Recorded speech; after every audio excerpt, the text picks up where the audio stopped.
Derbyshire in charge after Worcestershire wobble.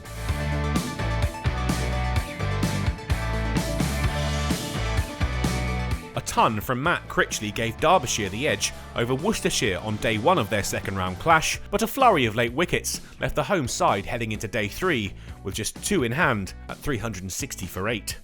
Joseph and Barnard kept the 9th wicket partnership quiet, just a couple of boundaries scored early in the session, and Worcestershire made that pressure tell, Aitchison removed for 11. Connors followed in Barnard's next over, the Derbyshire innings at an end with the score 390, a good return thanks to some dogged resistance. 4 Derbyshire batsmen scored the bulk of their runs, with only one other player making their way into double figures. Barnard bowled well for his return of 4 for 67, the pick of the pair's bowlers. Jake Libby was unable to return to his first round form. Connors had him trapped LBW with just the second ball of the innings, and then Daryl Mitchell followed, Hudson Prentice removing the other opener for 9, and Worcestershire headed into the lunch interval at 25 for 2. Tom Fell and Gareth Roderick looked to pick up the pieces.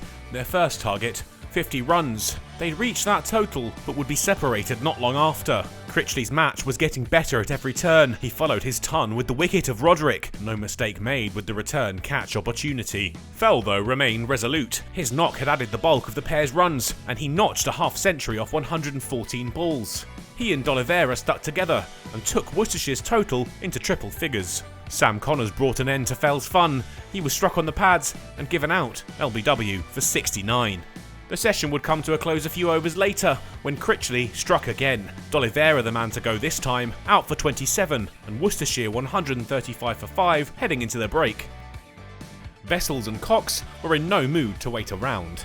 They returned to the crease with renewed vigour, firing Worcestershire past 150. The pace slowed, but the pairs kept going. Vessels took the lead and carried his side through to 200 runs. He'd worked hard to drag Worcestershire back into the game, and that industry handed him a half-century, albeit with a little luck in the process.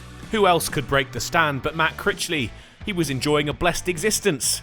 He pushed one through Vessels to see him depart for 60. Cox couldn't pick up the mantle. Rees had him out for 24. Unable to withdraw the bat in time, the ball cannoned into the base of his stumps. They'd reached the close of play a few overs later, Worcestershire still 147 runs behind their hosts, with just 3 wickets in hand.